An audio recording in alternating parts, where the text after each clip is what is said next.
esta parte, bueno, les muestro esta línea en rojo con el punto A y el punto B, que bueno, pues es una traza que en el libro de la síntesis geotécnica del Valle de Getén, del Valle de México, del profesor Santoy y el profesor Tamés, viene un corte estratigráfico, en el que se representan cada una de las partes que conforman esta sección transversal de la Ciudad de México. Vamos desde la calzada de Zaragoza, en el oriente de la Ciudad de México, hasta la zona de Palmas, en el poniente de la ciudad.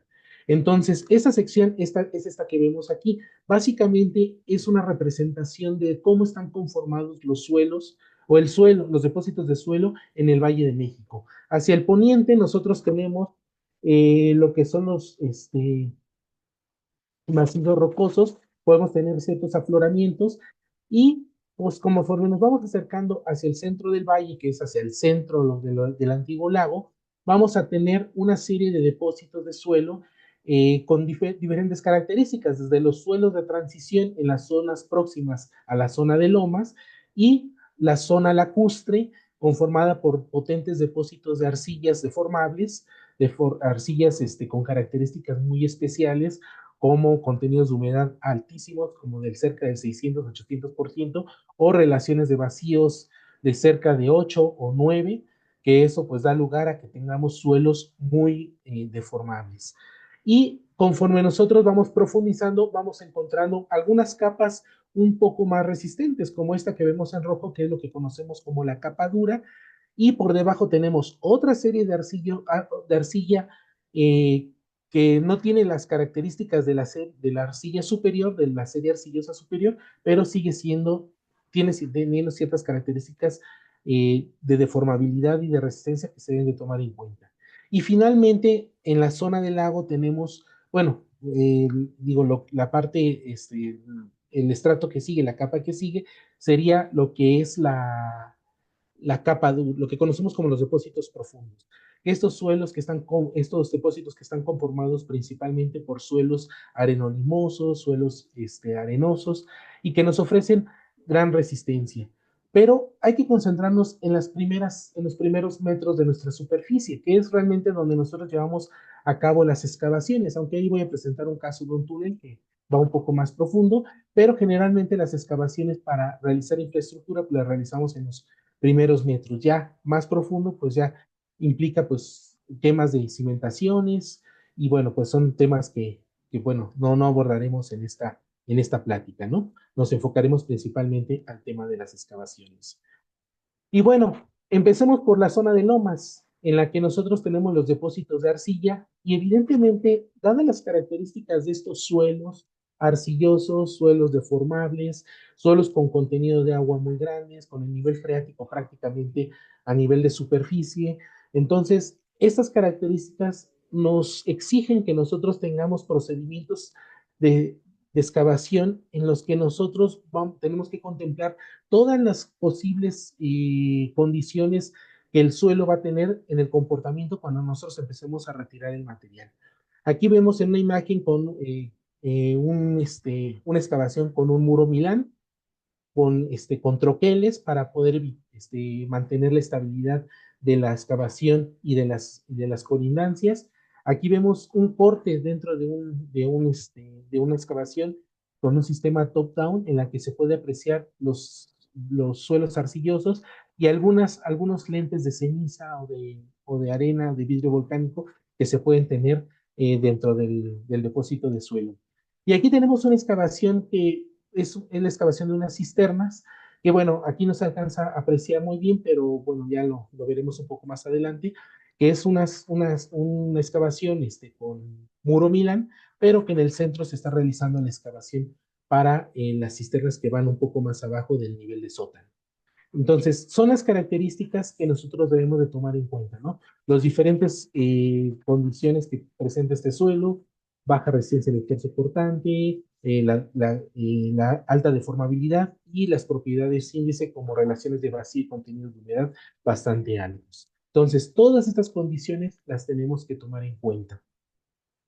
Aquí tenemos una columna típica de la de la zona del lago, en la que tenemos una costra superficial, la serie arcillosa superior de la que les hablaba, la capa dura, la serie arcillosa inferior y lo que son los depósitos profundos. Posteriormente tenemos aquí lo que es la zona de transición, que es la zona en amarillo, que esta zona pues ya presenta suelos un poco más competentes. Sin embargo, hay ciertas condiciones en las excavaciones que debemos de tomar en cuenta. Por ejemplo, o sea, tenemos en los primeros metros suelos arcillosos, limo-arenosos, limos arcillosos, arenas limosas, arenas arcillosas. Después, por debajo de esos suelos que son relativamente un poco más competentes, en algunos casos y en algunas zonas de esta zona, de esta parte de transición, podemos tener suelos lacustres. Estos suelos que se depositaron en este ambiente, que son suelos con baja resistencia y un poco deformables, claro, un poco diferentes a las características que tenemos en la zona lacustre. Y por debajo tenemos ya, pues lo que podemos tener ya es el macizo rocoso, tobas, podemos tener otros depósitos de suelo aún más competentes como arenas con grava, arenas limosas, y bueno, este es a lo que nos tenemos que enfrentar en la zona de transición, a este tipo de suelos que son un poco más resistentes, pero tienen ciertas características de las que hablaré un poco más adelante. Y finalmente los suelos de la zona de lomas, ¿no? Aquí muestro un perfil en una zona del Pedregal en la que están compuestos principalmente por basalto, por derrames del volcán Xitle al sur de la Ciudad de México, donde tenemos generalmente material de relleno, luego tenemos una capa de basalto, una parte con un basalto vesicular, un basalto con un alto nivel de agrietamiento, y posteriormente vamos a tener un basalto con unas características un poco mejores a las que tenemos en superficie, y estas características nos permiten hacer excavaciones con otras características. Si bien en la zona lacustre necesitamos elementos como un muro Berlín, un muro Milán, un soil nailing para poder soportar de alguna manera las deformaciones que tenemos y dar estabilidad a las paredes de nuestra excavación. En zona de lomas, nosotros podemos tener cortes verticales por las características de los materiales y adicionalmente reforzar el terreno con anclajes para poder dar mayor estabilidad, digo, por decir un ejemplo, ¿no? O podemos tener cortes como el que tenemos aquí en Ciudad Universitaria, en lo que se conoce como la zona de la cantera, que son cortes prácticamente verticales, pero muy estables por el tipo de material que es un basalto y que, bueno, pues nos ofrece un cierto grado de estabilidad. Entonces, a grandes rasgos, estas son las características que tenemos en las tres distintas zonas que conforman el Valle de México, las tres distintas zonas geotécnicas, ¿no? La zona lacustre, la zona de transición y la zona de lomas. Eh, Digo, bueno, aquí está la definición que nos dan las normas técnicas complementarias para el diseño y construcción de cimentaciones para la zona de lomas, pero en realidad, digo, de manera resumida, pues son suelos bastante competentes en las que nosotros podemos tener algunos afloramientos de roca y bueno, pues estos suelos pues presentan gran resistencia al esfuerzo portante o estos terrenos, hablando de macizos rocosos. Claro, vamos a tener ciertas características muy particulares, pues digo, si hablamos de un terreno rocoso, tal vez tengamos la presencia de oquedades, que bueno, pues si hablamos de una cimentación, pues eso nos puede traer problemas, porque podemos tener asentamientos súbitos cuando haya un colapso de estas cavidades, o también tenemos en algunos casos zonas de minas, en las que también si colapsa el techo de la mina, pues vamos a tener esta problemática en nuestras cimentaciones. Incluso en las excavaciones también podemos tener esos problemas si estas oquedades traspasan a las colindancias y bueno, pues vamos a tener ahí un problema, podemos generar un problema de inestabilidad, ¿no? Entonces, digo, pues no existe terreno bueno, tan bueno como nosotros quisiéramos. Siempre tendremos que buscar la manera de afrontar cualquier solución para poder sacar adelante nuestros proyectos. Entonces, tendremos que buscar la forma de minimizar las afectaciones al entorno conociendo adecuadamente el terreno. Entonces, el primer caso que les voy a mostrar va a ser de manera muy simple, muy sencilla, pues una excavación en la zona sur cerca de Ciudad Universitaria, en la que el terreno está conformado principalmente por basaltos. Esta es la columna estratigráfica que les mostraba hace un momento y pues básicamente es el material que se encuentra en esa zona, en la zona de la excavación, que realmente es una excavación muy pequeña, 4.5 metros, bueno, 4.8 metros, pero dadas las características del terreno, pues nos permite hacer una excavación con cortes verticales, incluso en aquellas zonas donde tenemos esta parte de la escoria, del suelo, de los materiales basálticos con vesículas o unas zonas de rellenos, pues tenemos un cierto grado de estabilidad. Entonces, esa es la ventaja que nos dan estos terrenos donde tenemos el macizo rocoso. Evidentemente, pues tenemos que caracterizar este macizo rocoso para garantizar que no vamos a tener algún tipo de inestabilidad, ya sea por una cuña, por una falla plana, de acuerdo al sistema de discontinuidades que presenten.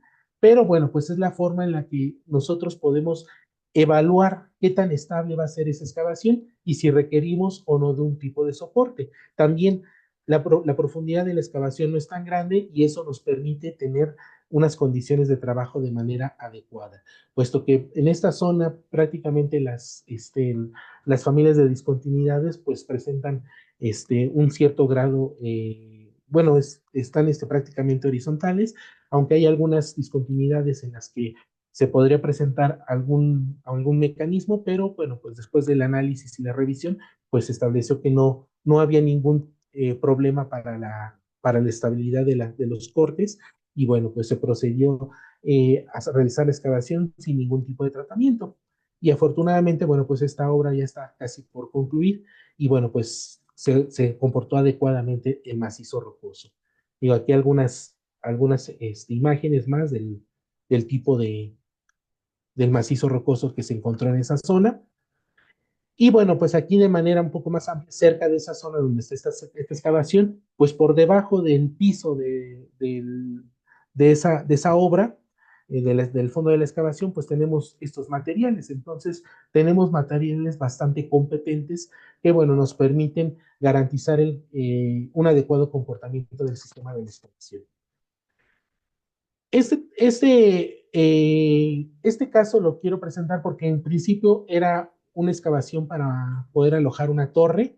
Sin embargo, por las condiciones de acceso del terreno, era muy complicado realizar la excavación.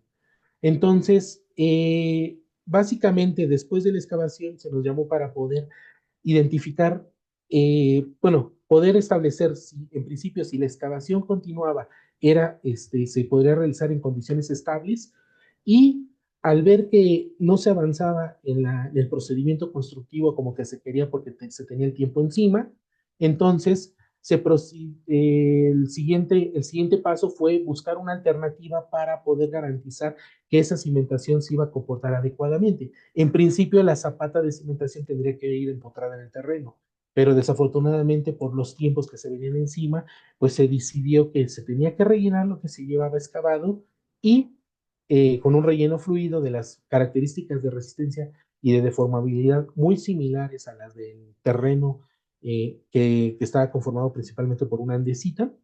Y con esto se estableció que pues, se tenía que modificar el proyecto de cimentación para poder garantizar la estabilidad de esta torre. Aquí muestro algunas imágenes en las que, bueno, pues no se llevaba mucho en la excavación, aunque, bueno, por las condiciones que les digo, de el acceso y que solamente se podía usar equipo ligero por estas condiciones en las que no se podían meter equipos pesados, pues dificultaban mucho los tiempos de avance de la obra.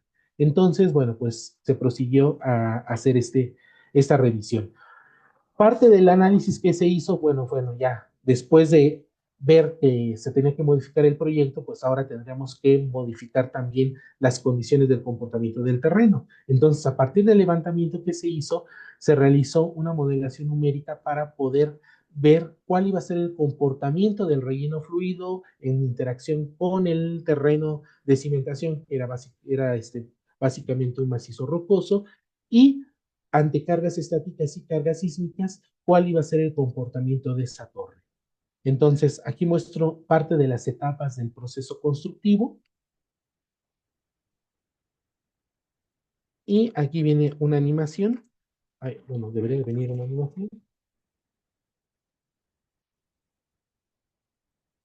en la que se ven cada una de las etapas del proceso constructivo, que es la excavación, después se tuvo que rellenar por lo que les comentaba, y cómo se fueron construyendo los distintos elementos.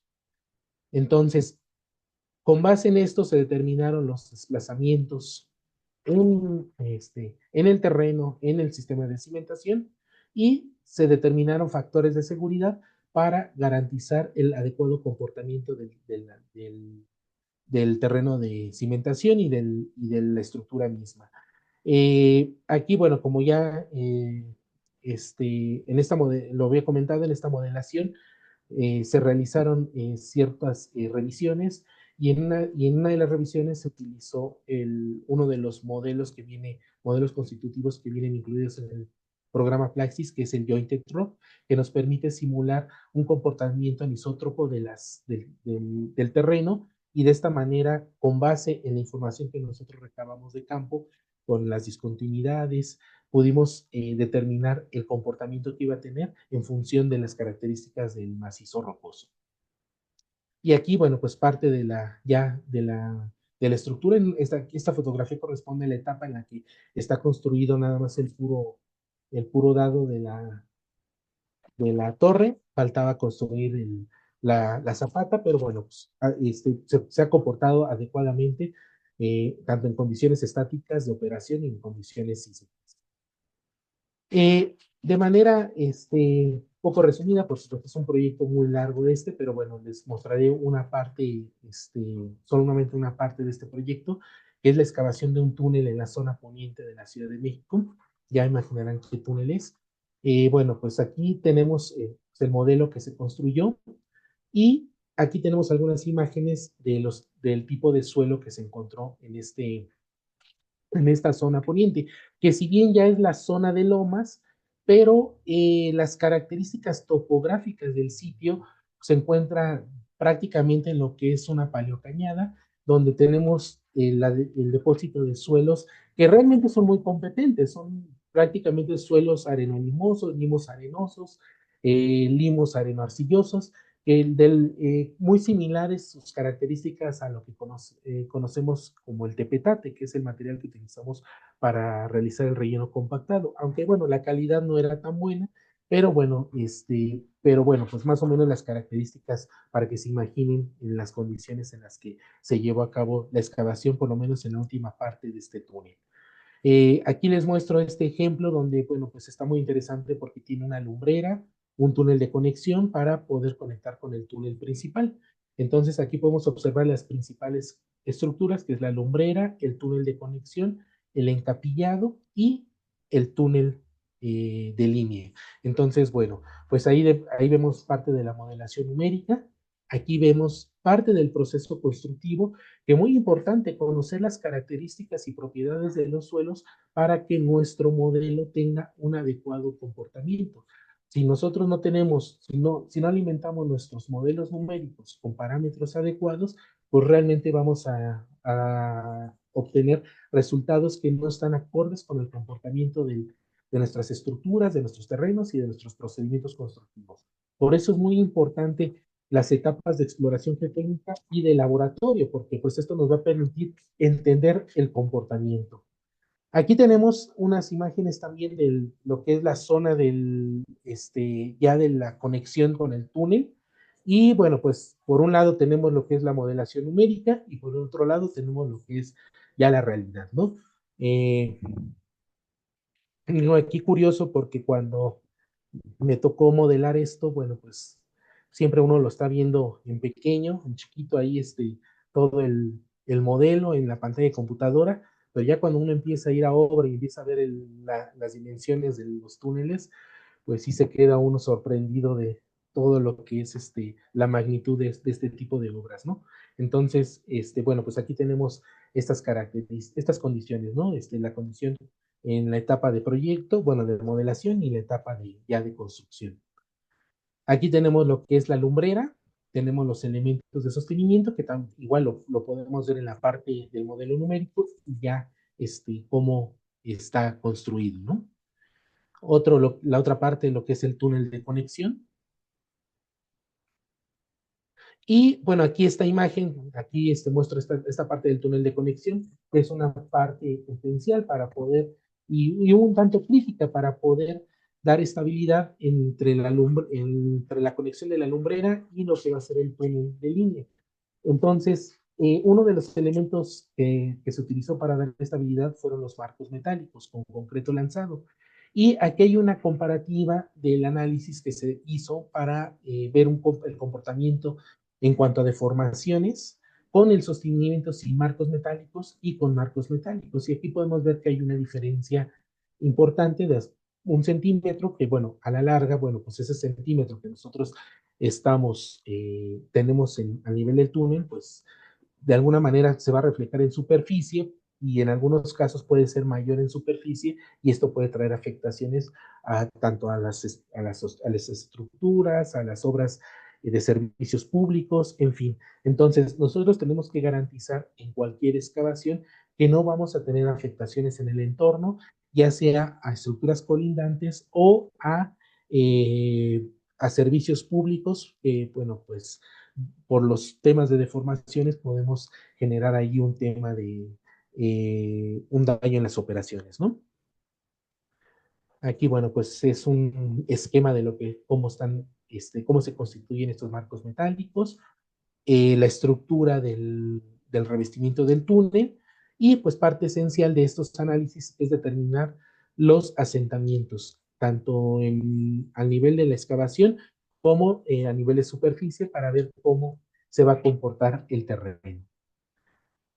Durante la construcción se lleva a cabo un seguimiento topográfico que nos permite ir evaluando las distintas deformaciones que vamos teniendo en la excavación conforme va avanzando el proceso constructivo. Y aquí muestro una gráfica en la que se tiene en línea azul los resultados medidos en la superficie del levantamiento topográfico. Y por otro lado tenemos lo que es la modelación numérica. Y vean cómo, dadas las condiciones de excavación, el comportamiento del suelo y dadas las condiciones que se tomaron en cuenta para la modelación, se tiene un comportamiento muy similar al que se tiene en la medición topográfica. Entonces, podemos decir que nuestro modelo numérico está reproduciendo adecuadamente el comportamiento del terreno. Digo, esto tiene que hacerse un proceso de calibración para poder tener adecuadamente nuestros parámetros, después tenemos la modelación y ya cuando tengamos los resultados de campo, ahora sí podemos comparar de nuestra etapa de proyecto los resultados que obtuvimos de la modelación y compararlos si el comportamiento que se predijo en esa etapa es el mismo que se está teniendo en campo. Y aquí pues se ve que, bueno, pues fue muy similar a estas condiciones. También se hicieron algunos análisis analíticos, que bueno, pues no solamente la modelación numérica, sino también tenemos algunos métodos analíticos que nos permiten determinar cuáles son las deformaciones transversales que vamos a tener a lo largo del eje del túnel. Entonces, aquí podemos ver también que los modelos analíticos reproducen de manera muy adecuada el comportamiento que se tiene en las mediciones topográficas. Entonces, podemos garantizar que también esos modelos analíticos, que bueno, que deben de ser acorde a las condiciones del terreno y a los tipos de suelo, que nos permitan representar adecuadamente su comportamiento del terreno y que lo podemos verificar conforme se estén llevando a cabo una campaña de medición topográfica. Aquí tenemos algunos resultados también de los métodos analíticos con los asentamientos que se van teniendo. Ahora, vamos a una zona que en sí, digo, bueno, pues tenemos la zona de lomas, que podemos decir es la zona ideal, donde pues no tenemos tantos problemas con la deformabilidad, no tenemos tantos problemas con la resistencia del terreno. aunque tenemos algunos temas ahí como los que comentaba, las oquedades, las características mismas del macizo rocoso, y por otro lado tenemos la zona del lago, que ya hablaremos de ella, que podemos decir, no, pues es de lo peor. Bueno, no tanto, ¿no? Tiene sus problemas, pero bueno, afortunadamente se han tenido suficiente investigación para poder evaluar el comportamiento de este tipo de suelos. Pero la zona de transición, que es una zona que en teoría son suelos un poco más competentes que los de la zona lacustre, pero que tenemos ciertas problemáticas muy interesantes y que nos pueden afectar al comportamiento de nuestras excavaciones por las características en las que se fueron depositando y principalmente por las condiciones que podemos tener en la estratigrafía. Podemos tener zonas de transición baja en las que podemos tener una estratigrafía relativamente horizontal, aunque ahí podemos tener algunos estratos que se estén acuñando dentro de otras capas de suelo, pero podemos tener zonas de transición abrupta en la cercanía de los promontorios, como ejemplo la Sierra de Santa Catarina, al oriente de la Ciudad de México, al igual que el Cerro de la Estrella, la zona del Peñón de los Baños en la zona del aeropuerto de la Ciudad de México, que son zonas muy interesantes en cuanto a esta transición abrupta y que bueno, evidentemente pues eso tiene otras implicaciones en el comportamiento del terreno y de las estructuras. Entonces, eso sin tener en cuenta también el comportamiento sísmico que se va a tener en esas zonas, ¿verdad? Pero bueno, la zona de transición es la que más condiciones, vamos a decirlo, adversas nos puede arrojar si no tenemos una adecuada exploración geotécnica, incluso complementada con exploración geofísica, que nos permita entender cómo tenemos constituido nuestro terreno por debajo de la superficie. Entonces, en ese sentido, pues ya en ese sentido, pues tenemos que tener mucho cuidado cuando desarrollemos un proyecto en este tipo de zonas. Bueno, en general en todas, pero en particular en esta. Bueno, voy a empezar por una zona, cerca de Coyoacán, una zona de transición, vamos a decir, vamos, suave, en una zona de transición baja, donde no vamos a tener estas particularidades que les comentaba. Una zona un poco lejana de esta área de la Ciudad de México donde generalmente se hacía extracción de materiales y que podemos encontrar minas, aunque bueno, pues hay que tener pues bien identificado esa problemática en cualquier zona en la que nosotros desplantemos o excavemos en la zona de transición, porque es una condición de riesgo, pero bueno, pues esta zona, bueno, no presentaba esa problemática. Y pues relativamente aquí podemos ver la estratigrafía, ¿no? La solución que se optó para este proyecto fue un muro Milán, una excavación a 22.4 metros de profundidad, y por las condiciones que se tenían con las colindancias y por las características de estos terrenos que tenemos aproximadamente a los 20 metros de profundidad, se eligió un sistema de anclaje de esta manera para poder garantizar la estabilidad del muro que conforme se avanzaba en el proceso de excavación. Esto iba a ser una excavación a cielo abierto, entonces se propuso esta alternativa de solución para poder garantizar la estabilidad. Se realizó también una modelación numérica con base en las características del proyecto y con las condiciones y propiedades de los materiales que se encontraron en ese sitio. Entonces aquí podemos ver el modelo numérico y aquí a grandes rasgos habla de esta modelación numérica en la que, bueno, pues el muro diafragma se simuló con un elemento tipo placa, con las características que podemos observar aquí en esta tabla.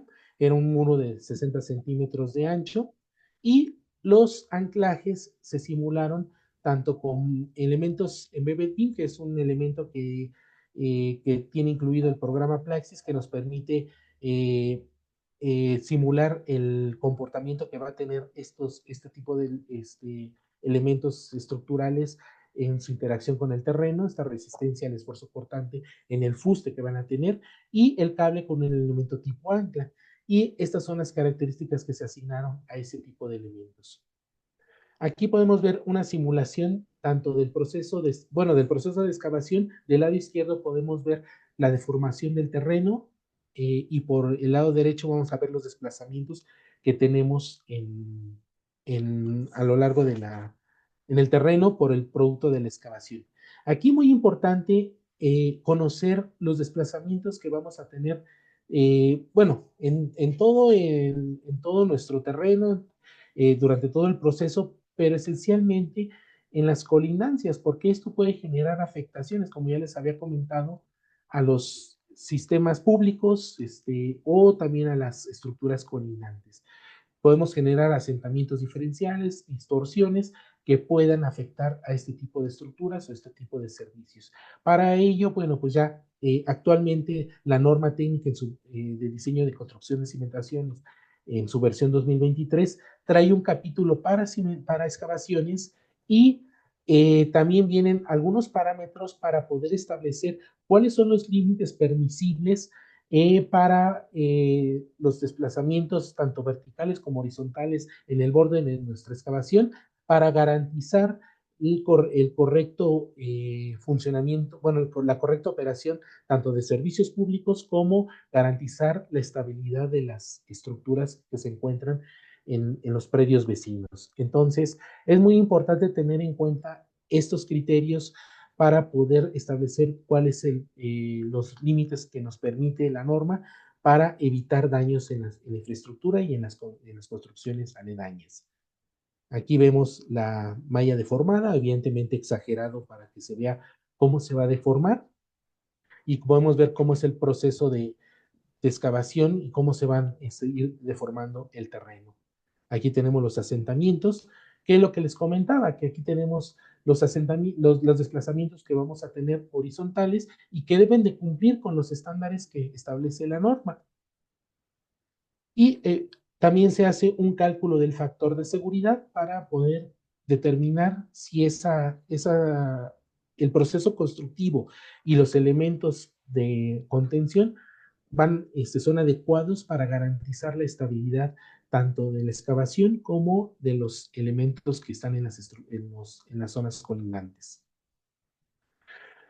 A partir de los resultados de la modelación podemos obtener, por ejemplo, los diagramas de distribución en el contacto bulbo-terreno, que nos van a permitir comparar con los parámetros que nosotros establecimos cuando definimos nuestro anclaje, y de acuerdo a las características en el contacto del bulbo con el terreno en el que estamos colocando ese elemento. Y también podemos determinar los desplazamientos que se tienen a lo largo de cada una de las etapas. En este caso se tienen los desplazamientos en cada una de las cabezas de las líneas de anclaje de acuerdo a la secuencia que tenemos de excavación. Otro de los elementos que se requieren, pues, es los elementos mecánicos en el muro para poder, para que el área de estructuras pueda realizar el diseño estructural correspondiente, garantizando el correcto funcionamiento de estos elementos. Y bueno, pues aquí tenemos unos videos donde se nos muestra conforme van avanzando la excavación, cómo se van modificando los diagramas de elementos mecánicos. Al final, bueno, tenemos que considerar la envolvente de de cada una de todas las etapas para poder realizar el diseño y poder tener realmente las zonas críticas en las que vamos a requerir tal vez un refuerzo mayor para poder garantizar la estabilidad de estos elementos. Otro caso que les presento en zona de transición es en la zona de Polanco. Es una edificación relativamente pequeña, está conformada por 4 niveles superiores, bueno, y un semisótano, pero el tema aquí, pues, es la excavación de la zona del sótano. Tenemos el semisótano, tenemos un sótano y tenemos aparte la zona de cisternas, que como ustedes pueden observar ya son terrenos un poco más competentes, salvo esta zona en la que baja un poco la resistencia, pero pues estas arcillas son todavía un poco más resistentes que las que tenemos en la zona lacustre, pero bueno, sí contrasta con las resistencias que tenemos en la parte superior y cómo hay una disminución en la resistencia de estos suelos. Este es el proyecto, básicamente, el semisótano y el sótano. Aquí tenemos lo que es la modelación numérica, en la que, bueno, pues tenemos el factor de seguridad, los asentamientos y que se van a presentar durante la etapa de construcción y durante la etapa de servicio. Aquí se analizaron diferentes puntos para poder estimar, como lo que les había comentado, poder comparar tanto en esta colindancia como en esta, los límites permisibles que tenemos durante la etapa del proceso constructivo cuando tenemos la excavación abierta y también las distorsiones que se van a presentar para ver si cumplimos con las establecidas en la normatividad. Aquí tenemos el comportamiento que iba a tener esta estructura, que si bien tenemos una cierta distorsión en condiciones estáticas porque el centro de cargas no coincide exactamente con el centro de masas, el centro geométrico, pero se mantiene dentro de los límites permisibles, que claro, esto lo tiene que evaluar también el área de estructuras para ver si va a tener un comportamiento adecuado. Pero vamos a lo que nos compete en esta plática, lo que es la excavación. Entonces, nosotros tenemos el proceso constructivo, que bueno, aquí se ve una animación de la propuesta inicial que se tenía del proceso constructivo, que ir haciendo un avance hacia el frente del predio, y conforme se llegaba al fondo de la excavación, ir construyendo el muro y la losa del sótano.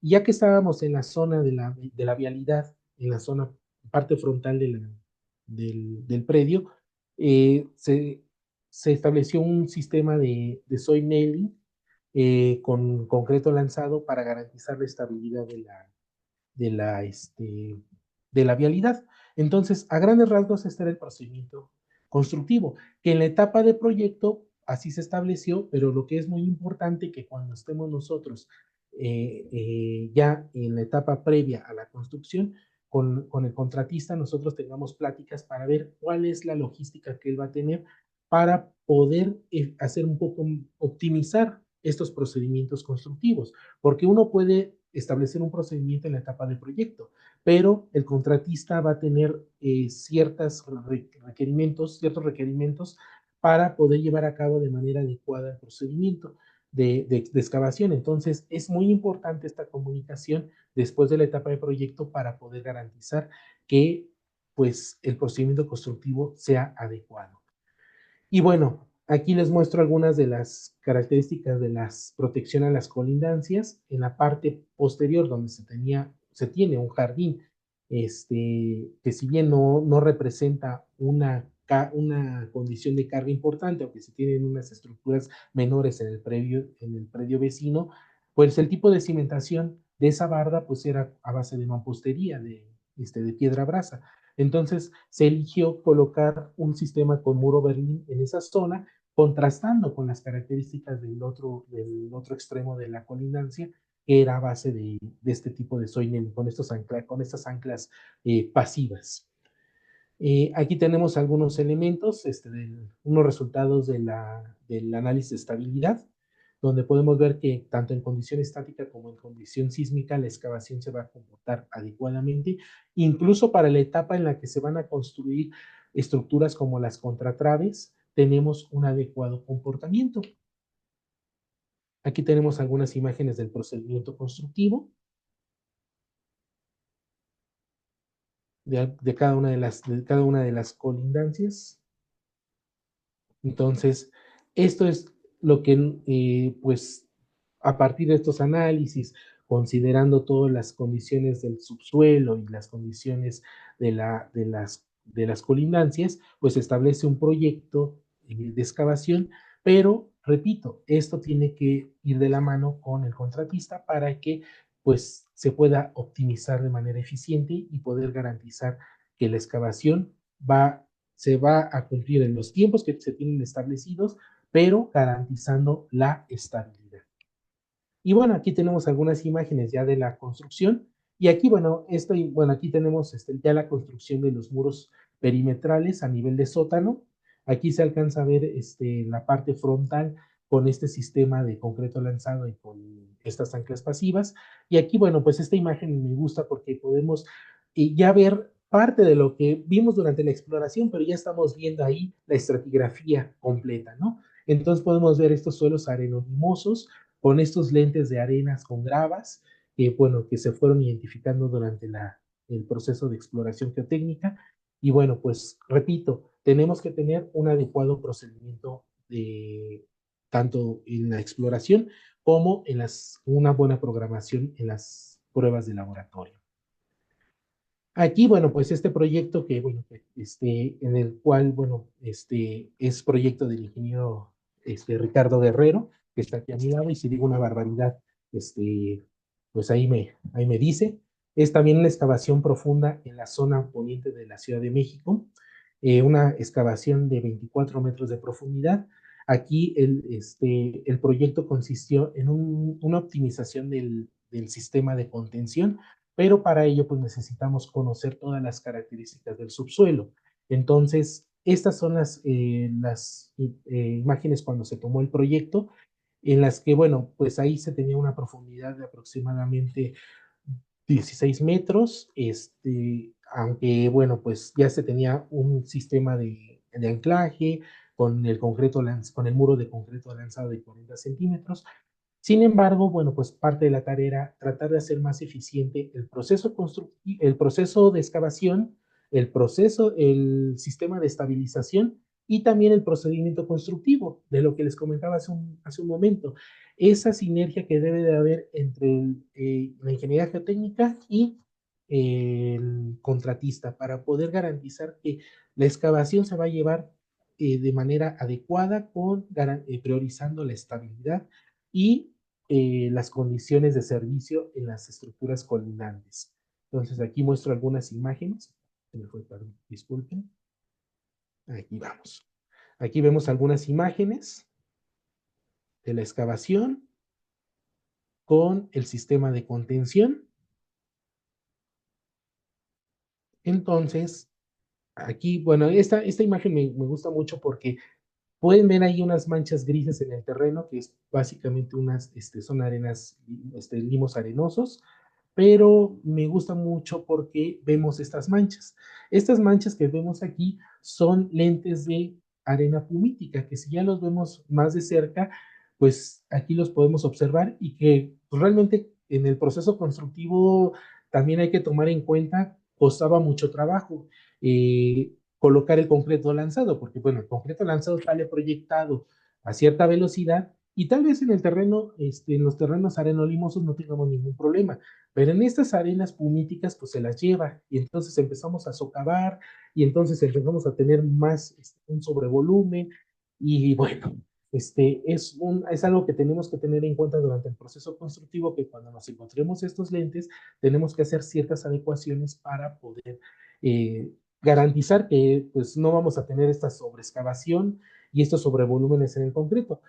Parte de lo que se hizo aquí fue colocar unicel, poliestileno, poliuretano para que poder eh, tener una barrera protectora mientras se colocaba el concreto lanzado y mitigar un poco esa socavación.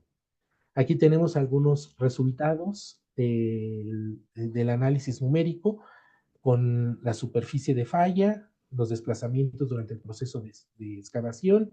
Aquí tenemos algunos cortes estratigráficos con las condiciones que se tienen geométricas de la excavación. Aquí el cálculo del factor de seguridad con las condiciones de sobrecarga en la superficie. Aquí unos modelos en 3 dimensiones para poder visualizar de manera un poco más clara cuál es la solución que se está dando para poder revisar y de manera adecuada y representar de manera adecuada en los modelos numéricos con base en la topografía que se tiene del sitio durante el proceso de excavación. Aquí tenemos otro resultado del factor de seguridad, tanto en condición estática como en condición accidental, y vemos que, bueno, el proceso constructivo cumple adecuadamente. Digo, bueno, de manera general, ¿no? Para que podamos observar también estas implicaciones que tenemos en este tipo de terrenos, ¿no? Como estos lentes de arena pumítica durante el proceso constructivo. Y finalmente vamos a la zona del lago, ¿no? Donde, bueno, pues ya las condiciones son muy conocidas, hay investigación, mucha investigación en estos materiales, principalmente hacia la zona centro de la Ciudad de México, la zona central, donde tenemos suelos preconsolidados. Entonces, bueno, pues aunque posiblemente pueden sonar estas características de estos suelos muy impactantes, pero bueno, creo que ya se ha trabajado lo suficiente para poder tener el conocimiento adecuado para poder establecer procedimientos de contención y procedimientos de excavación que garanticen la estabilidad de este tipo de suelos. El primero que les voy a mostrar es un muro Milán. Aquí se muestra la gráfica. Este es el proyecto, que bueno, pues básicamente es un sótano a 5.8 metros de profundidad, pero la característica de este proyecto es una excavación hacia el centro, donde se iban a alojar las cisternas y esto nos llevaba hasta los 12 metros de profundidad. Entonces aquí podemos ver la huella del terreno, la huella del... Sí, sí, sí, le fue mucho. Permítanme un segundo. ¿Va? Listo. La huella de la cisterna. Y como vemos, pues es una estructura relativamente regular. Digo, perdón, una figura, un terreno relativamente regular. Prácticamente 50 por un cuadrado de 50 por 50. Bueno, ahí tiene algunos detalles geométricos, pero prácticamente lo podemos considerar como regular en planta. La solución fue, para dar estabilidad a la excavación, fue con un muro Milán a 12 metros de profundidad. A 12 metros de profundidad, ¿por qué? Porque en principio este muro Milán se iba a hacer trabajar en cantilever. Para que, por eso necesitamos ese empotramiento tan grande, que es prácticamente el doble de lo que es la excavación, para poder evitar el uso de algún tipo de puntal, algún tipo de apuntalamiento o evitar algún procedimiento constructivo como podría ser el top-down. Evidentemente, cuando se llega a esta solución, pues ya se exploraron todas las posibles alternativas para garantizar la estabilidad de las colindancias, la estabilidad del terreno.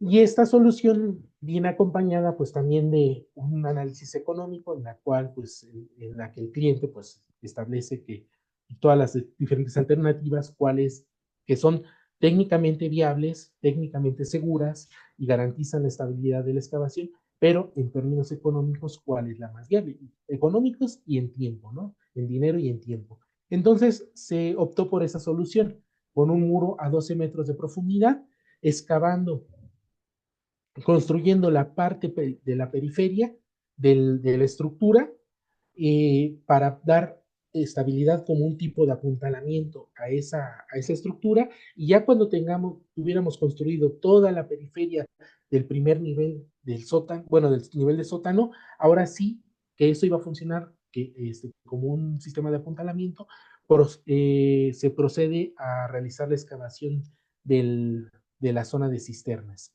Para esto, pues se tienen que hacer ciertas revisiones que establece la normatividad, las normas técnicas para diseño y construcción de cimentaciones, como son la revisión ante falla de fondo y la revisión ante falla por supresión.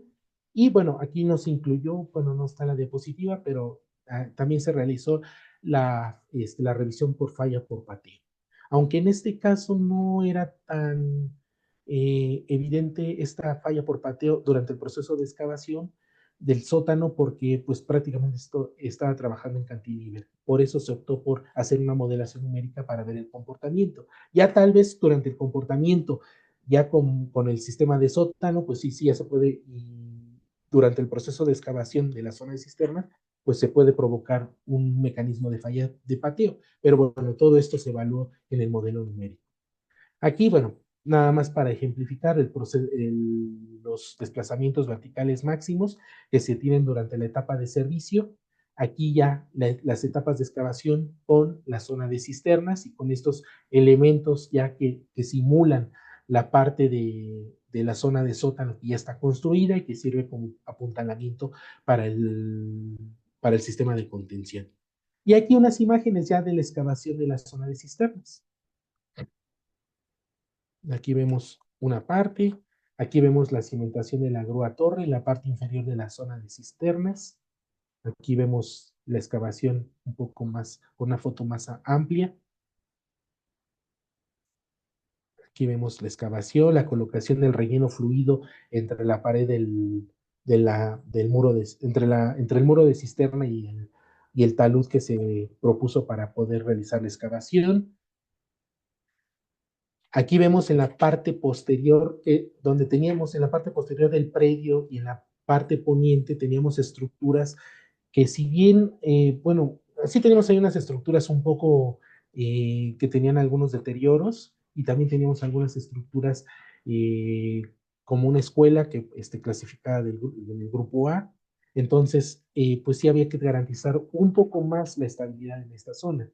Si bien todo el muro, el elemento del muro Milán era estable, pero bueno, sí te tenía que garantizar un poco más, reducir un poco más los desplazamientos y garantizar el comportamiento, un adecuado comportamiento en esas zonas. Entonces aquí se propuso un sistema de soy para poder hacer un refuerzo en esas colinancias y poder garantizar que tuviéramos un adecuado comportamiento en estas estructuras que podían ser susceptibles a los desplazamientos de la excavación.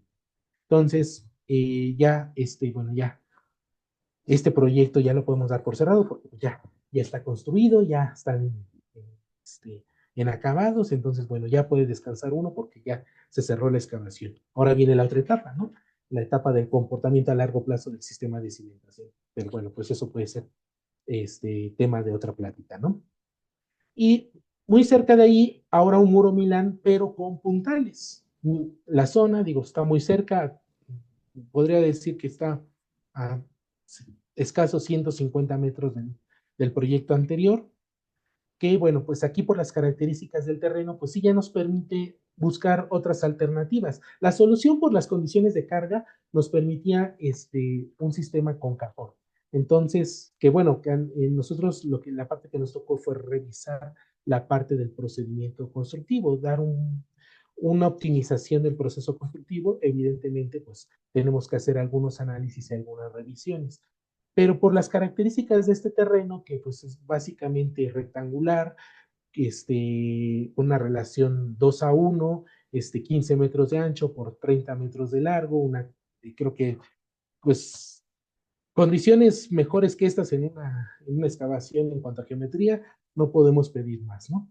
Entonces, aquí se propuso un sistema de contención con muro Milán, pero en este caso fue con puntales, con troqueles metálicos, que bueno, aquí el criterio, bueno, pues dadas las condiciones del espacio que se tenía, las dimensiones del predio, pues se podía utilizar este sistema. Evidentemente, pues para esto, pues también bueno, antes que eso, bueno, pues la excavación pues llega a 14 metros y pues nos preguntamos por qué en otro sistema, pues ya 14 metros pues ya es una excavación que pues, ya nos requiere un sistema como el muro Milán, ¿no? Entonces ya después de evaluar diferentes alternativas, se encontró que esta, tanto para el constructor como para el cliente, era la que mejores condiciones, tanto económicas como en tiempos de excavación, les permitía ejecutar adecuadamente este procedimiento de excavación. Entonces, bueno, aquí parte de las simulaciones que se realizaron. Aquí se puede ver cómo el abatimiento del nivel freático con el sistema de bombeo. Aquí las deformaciones que se tienen, los desplazamientos verticales, ahí con las estructuras que se tienen en las colindancias, una edificación de 6 niveles y por otro lado teníamos una edificación de una sola planta, pero bueno, pues ya una edificación un poco antigua, entonces sí se tiene que garantizar que no vamos a tener desplazamientos que puedan causar daños en esas estructuras. Los desplazamientos horizontales, que ahí se pueden concentrar en la pata por el mismo efecto que se tiene del desconfinamiento de la excavación y se puede tener ahí unos desplazamientos un poco mayores, pero bueno, siempre también verificando que los desplazamientos que tenemos en superficie no excedan, al igual que las distorsiones, ¿no? No excedan los límites establecidos por la normativa, ¿no? Tenemos el factor de seguridad aquí ante falla por fondo que se tiene que revisar de manera independiente a lo que nosotros modelamos los resultados de la modelación numérica. Tenemos la falla por supresión, tenemos la falla por pateo.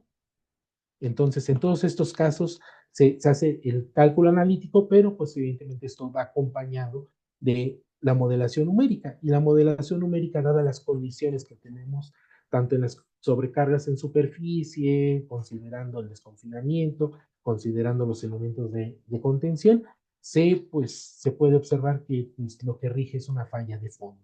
Entonces, pero bueno, una falla de fondo, una posible falla de fondo, pero con factores de seguridad que podemos considerar adecuados. Y aquí tenemos una fotografía del proceso de construcción, ya pasando de lo que fue el modelo a lo que es el proceso de excavación. Y finalmente, pues este proyecto que pues apenas está iniciando la excavación, que es un proyecto con una geometría un poco irregular, pero es una cimentación que va a estar compuesta por pilas que van a estar apoyadas en los depósitos profundos debido a las características geométricas de la cimentación bueno, del predio. Entonces se optó por esta opción de cimentación y el proceso de excavación, pues es una excavación relativamente pequeña, a 3,50 metros, en la que pues si bien ya no estamos en el límite para poder establecer un sistema de apuntalamiento con muro Berlín, pero todavía lo podemos tratar con un sistema ahí con concreto lanzado, reforzado con malla electrosoldada y colocando unas anclas que fijen esa pantalla al terreno y de esta manera poder garantizar la estabilidad. Esa es una forma para tratar este tipo de excavaciones relativamente pequeñas, no solamente para garantizar la estabilidad del terreno, sino también para preservar las propiedades del terreno, debido a que cuando nosotros retiramos el suelo podemos tener una degradación de las propiedades. Entonces, de esta manera podemos conservar un poco esas propiedades geomecánicas. Por otro lado, en las cimentaciones vecinas, pues se opta por una recimentación que al final ya no fue necesaria, ya conforme se realizaron las excavaciones, las primeras excavaciones, se observó con unas calas que pues estas cimentaciones vecinas llegaban prácticamente al nivel de proyecto de la excavación, entonces ya no fue necesario colocar este sistema de recimentación. Aquí tenemos algunos cálculos, tanto de estabilidad y como algunos desplazamientos, el cálculo de algunos desplazamientos, estas considerando en su momento la recimentación y las colindancias con vialidades. Posteriormente se va a hacer una excavación para la zona de cisternas a 6 metros, a 6 metros 50, 6 metros y medio, pero ya contando con toda la periferia de la excavación del sótano, con su muro y su losa de fondo, y con esto pues le damos cierta estabilidad y similar al primer caso de estudio en zona del lago que les presenté, se procede para poder realizar estos bordes.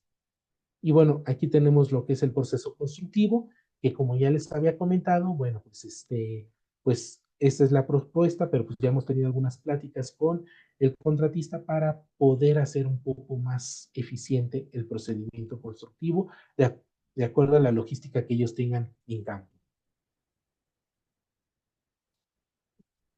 Entonces,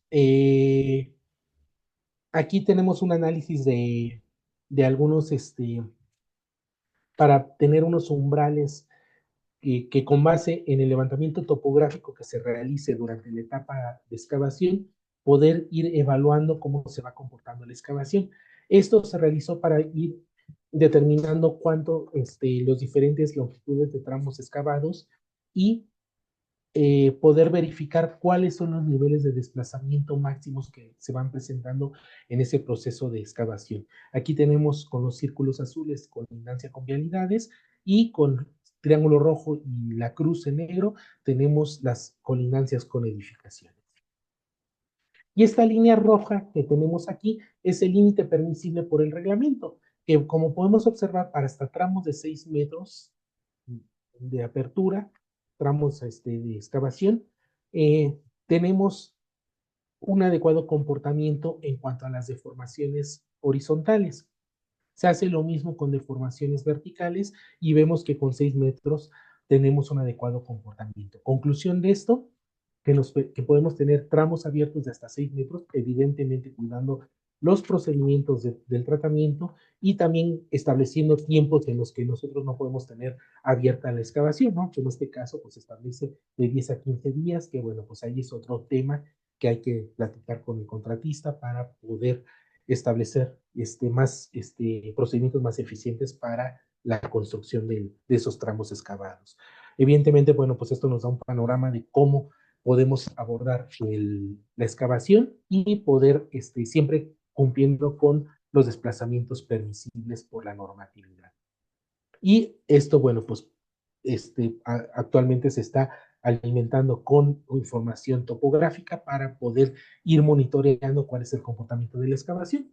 Entonces, también muy importante establecer un sistema de monitoreo en la obra para que nosotros garanticemos que los desplazamientos que se van a presentar sean adecuados y conforme vayamos monitoreando, nosotros podemos identificar puntos críticos en los cuales nosotros podamos actuar previendo algún tipo de daño a la infraestructura o a las colindancias o a las estructuras colindantes. Aquí vemos los desplazamientos que tenemos en la excavación.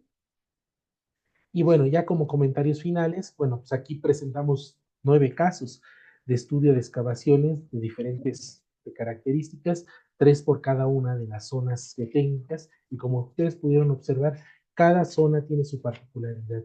Entonces, aquí, pues lo que nos tenemos que llevar es de que nosotros requerimos una exploración adecuada de acuerdo a las características del sitio, no solamente una exploración geotécnica, si podemos complementar, por ejemplo, en zona de transición y en zona de lomas, bueno, más bien tendríamos que complementar en zona de transición y en zona de lomas con exploración geofísica para poder encontrar estos detalles como los que le había comentado, como actividades, minas, discontinuidades, que puedan traer que nos puedan traer dolores de cabeza durante el proceso de excavación, pues hay que tenerlos en cuenta. Entonces, siempre hay que tener un adecuado programa de exploración geotécnica y geofísica en su caso, y también un adecuado programa de laboratorio que nos permite establecer las características de nuestra columna estratigráfica y poder tener la interpretación adecuada de cómo está conformado el subsuelo en nuestro sitio, para que así no nos llevemos sorpresas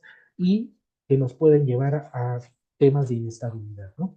Entonces, es muy importante tanto la exploración geotécnica como las pruebas de laboratorios. Y ya, con esta interpretación que nosotros tengamos, tener los parámetros adecuados de acuerdo al comportamiento de este tipo de suelos para poder hacer los análisis correspondientes, ya sean métodos analíticos o modelación numérica. Digo, hay que tener en cuenta, ¿no? Que pues, pues los métodos analíticos, pues no por ser analíticos, pues son malos, no nos van a resultados adecuados, o la modelación numérica, vamos a pensar que es la panacea y nos va a dar comportamiento real de la excavación, ¿no? Hay que tener en cuenta, hay que tener un criterio adecuado para poder elegir las diferentes metodologías. Si vamos a elegir métodos analíticos, adelante. Si vamos a utilizar modelos numéricos, pues adelante también, ¿no? Pero siempre que todos estos procedimientos sean alimentados con parámetros adecuados al comportamiento y a las características del sitio y de los materiales que conforman la columna estratigráfica. Aquí les dejo una serie de referencias que me parecen muy interesantes. Si quieren ustedes ver algo más sobre las excavaciones, el primero pues es la síntesis geotécnica de la cuenca del Valle de México del profesor Tamés y el profesor Santoyo, que es, pues ahí nos habla acerca de todas las características de las zonas geotécnicas del Valle de México. Las normas técnicas complementarias en su versión 2023, en las que traen un capítulo de verificación de seguridad de las excavaciones y el monitoreo del comportamiento de las excavaciones y cimentaciones. También tenemos, también ahí les recomiendo tres tomos de la revista Geotecnia, de la revista Geotecnia que publica la Sociedad Mexicana de Ingeniería Geotécnica.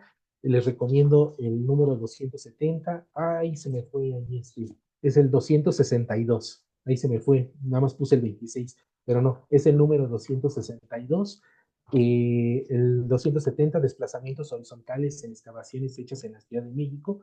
Aquí trae un artículo muy interesante sobre los procedimientos, sobre estos desplazamientos que vamos a tener, y también trae algunos tópicos acerca de la modelación numérica. Les recomiendo mucho este tomo y este artículo. Tenemos el 262, recalco, uso y abuso de las anclas potenciadas en zonas urbanas, también un artículo muy interesante. Y tenemos la revista Geotecnia número 256 con el artículo Afectaciones, edificaciones vecinas durante excavaciones. También otro documento muy interesante que es del Instituto de la Seguridad de las Construcciones en conjunto con el Instituto de Ingeniería, que es análisis, modelación y diseño de excavaciones profundas en la Ciudad de México, y una tesis doctoral de la Universidad Politécnica de Cataluña, del doctor David García, que es la excavación urbana y los vecinos. Una tesis también muy interesante donde habla sobre todos los métodos para poder hacer el análisis del comportamiento de las colindancias durante el proceso de una excavación, y muy interesante porque viene en 2 tomos. Y bueno, me despido con esta frase del profesor Terzaghi, que nos dice que la única cosa de la que un ingeniero debe temer es el desarrollo de condiciones de trabajo que no ha previsto. Y esto tiene que ver mucho en el proceso de las excavaciones. Por eso, mucho ojo en la exploración técnica, en las pruebas de laboratorio y en la interpretación, en la adecuada interpretación de esta información para poder tener un modelo geomecánico adecuado que nos permita representar las condiciones del sitio para que nosotros no nos llevemos alguna sorpresa durante el proceso de excavación. Y tenemos que ir de la mano con el constructor para que los procesos de excavación sean adecuados, sean eficientes y sobre todo sean seguros. Entonces, con esto termino mi presentación. Ahí les dejo mi correo para cualquier duda, cualquier comentario que tengan, este, me puedan contactar. Y bueno, pues esto sería todo de mí.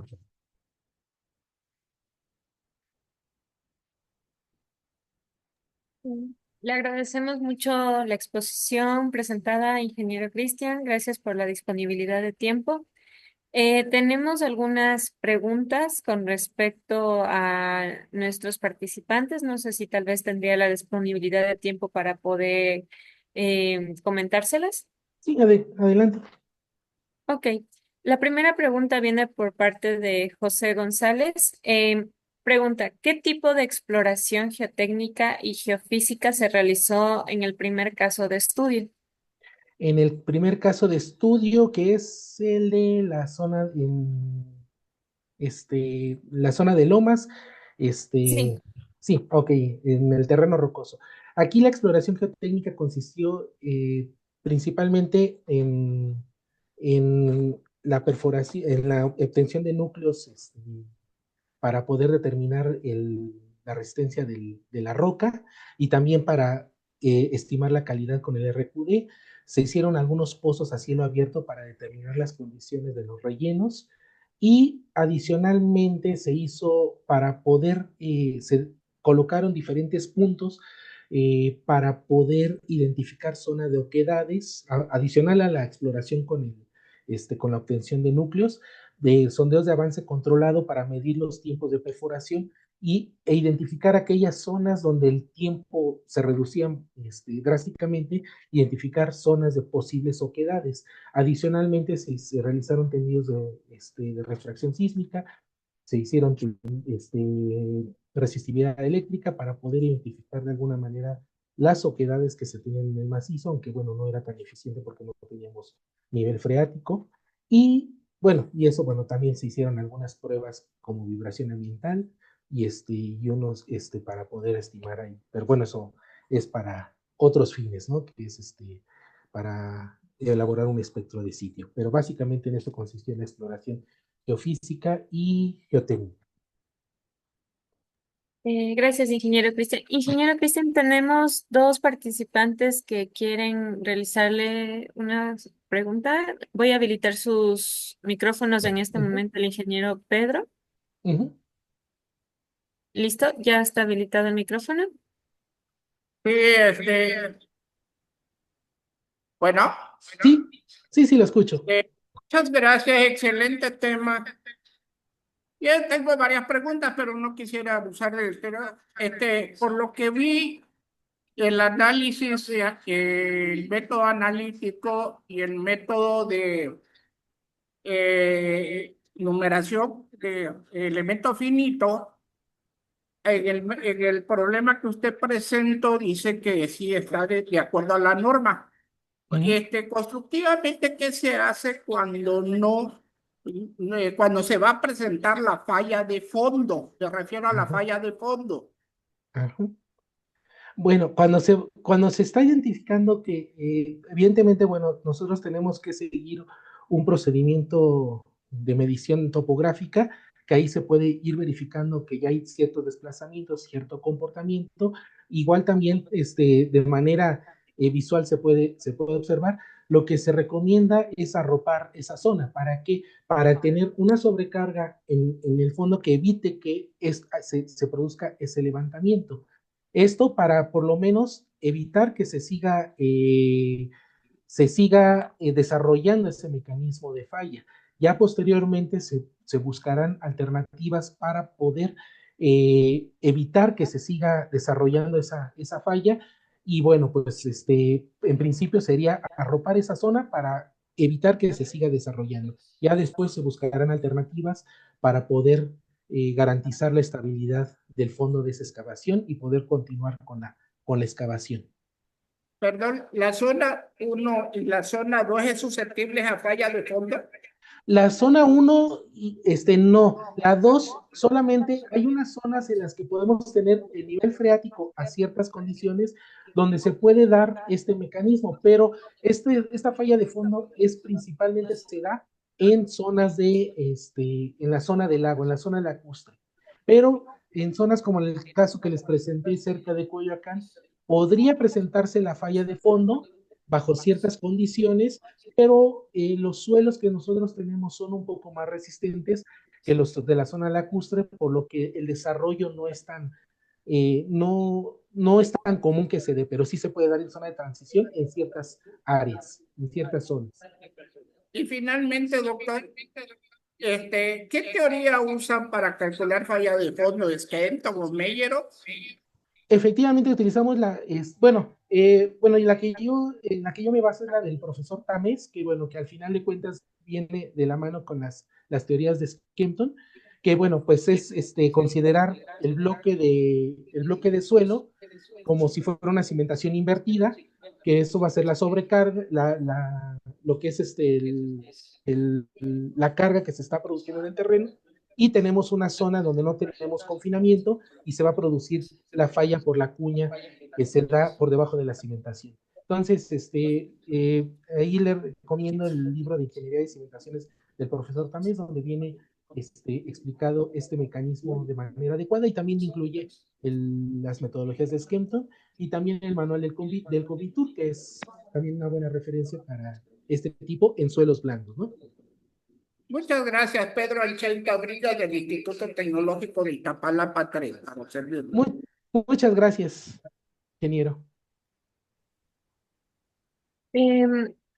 No sé si había otro asistente, bueno, no se encuentra ya en este momento. La siguiente pregunta viene por parte de Hugo Barrios, que menciona de cuál fue el criterio para determinar el coeficiente horizontal de empuje en condición dinámica Ujú. y cuál fue la teoría utilizada para estimar los empujes de tierra en condiciones dinámicas en la zona de lomas y zonas lacustres. Eh, Perfecto. El coeficiente, para calcular el coeficiente sísmico, ya se utiliza, bueno, de manera conservadora podemos utilizar tal cual la aceleración del terreno que tenemos de los espectros de diseño. Pero para ser un poco más eficiente este diseño, nosotros tenemos en la normatividad tanto en las normas técnicas del 2023 para diseño y construcción de cimentaciones, como también lo tiene el manual de CFE, tiene una serie de ecuaciones para poder estimar la aceleración efectiva del coeficiente de aceleración horizontal. Esto para poder determinar este coeficiente. Por otro lado, el criterio que se utilizó, bueno, en zona de lomas, digo, bajo ciertas condiciones o en zona de transición por las características del terreno, podemos utilizar el criterio de mononobe para este tipo de suelos que tienen un comportamiento un poco más friccionante y podemos establecer esa teoría para poder establecer los empujes. Digo, esto hablando de manera analítica, ¿no? En zona de lago, evidentemente no se recomienda esta metodología porque son suelos con comportamiento cohesivo. Lo que se, eh, lo que se utiliza ahí es considerar la cuña que nosotros tenemos de suelo, una cuña 45 grados, y con esto nosotros determinar el peso que tiene esa cuña. Hacemos una distribución de los esfuerzos que se tienen por el empuje, considerando el coeficiente horizontal, y esto se le adiciona, ya sea dependiendo del criterio que ustedes utilicen, pero lo que normalmente se utiliza es que se adiciona al empuje en reposo. Entonces, es una adición a este empuje para poder determinar esta condición sísmica. Y por otro lado, pues tenemos los métodos numéricos que vamos a utilizar el coeficiente, los modelos numéricos en los que usamos el coeficiente sísmico. Digo, evidentemente vamos a hacer un análisis, podemos hacer un análisis dinámico, que bueno, pues no es tan recomendable por todo lo que implica a nivel computacional, pero podemos hacer un análisis pseudostático con este tipo de modelación numérica. Y en nuestro modelo numérico, lo que le vamos a adicionar va a ser esa coeficiente horizontal que determinamos a partir de la normatividad. Ya dependiendo del criterio, ¿no? Les decía, ya se utilizan las ecuaciones que nos presenta la norma o bien podemos utilizar la aceleración del terreno. Listo. Gracias, ingeniero Cristian. Y bueno, la última pregunta es con respecto a cómo afecta la estabilidad de las excavaciones con la aparición de las lluvias intensas que se han presentado en las últimas semanas. Sí, ahí es un tema muy delicado y digo, se dice en tono de broma, pero pues es una realidad que siempre por azares del destino, tanto con el cliente y el constructor, siempre les encanta iniciar las excavaciones por ahí ya, ¿no? Entonces, digo, bueno, pues ahí todavía no llueve tanto, pero ya cuando se acerca estas fechas de julio, agosto, septiembre, pues llueve en demasía, ¿no? Entonces, aquí se tiene que tener un adecuado programa para poder garantizar que, por un lado, de las zonas colindantes, en este caso las vialidades, no vamos a tener aportes de agua hacia nuestra excavación. Por otro lado, pues sí, identificar de alguna manera que no, el sistema de drenaje no tenga afectaciones que puedan aportar agua a nivel ya interno del terreno.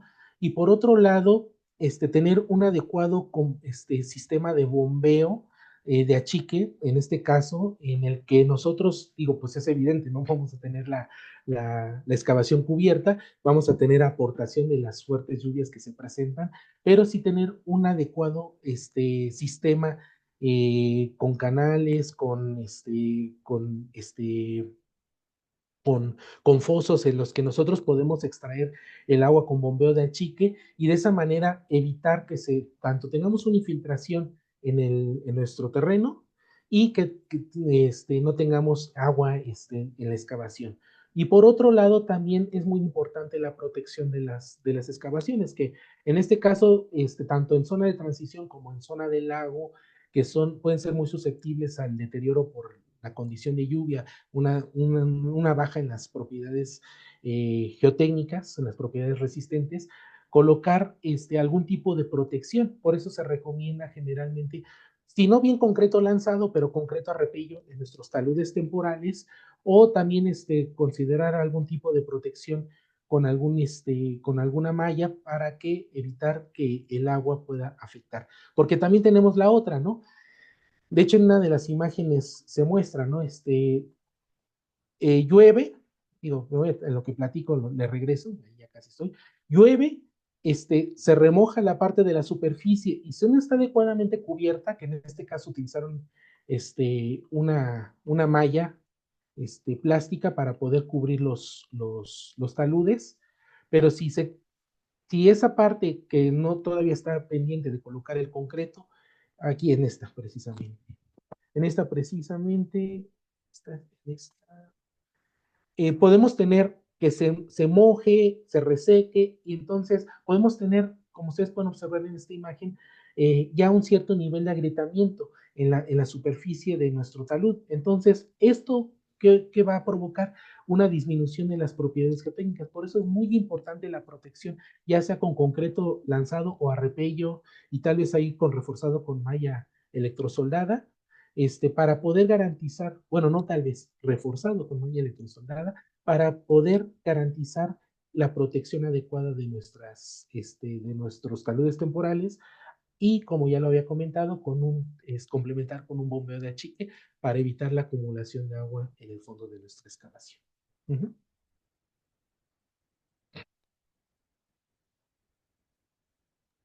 Listo. Muchas gracias, ingeniero Cristian. Bueno, finalmente queremos agradecer a los participantes por haber estado aquí. Además de ello, queremos brindarle un reconocimiento a usted por tan brillante participación y actualmente, ahorita se le va a presentar a la presidenta del GIG para que ella haga presentación del reconocimiento.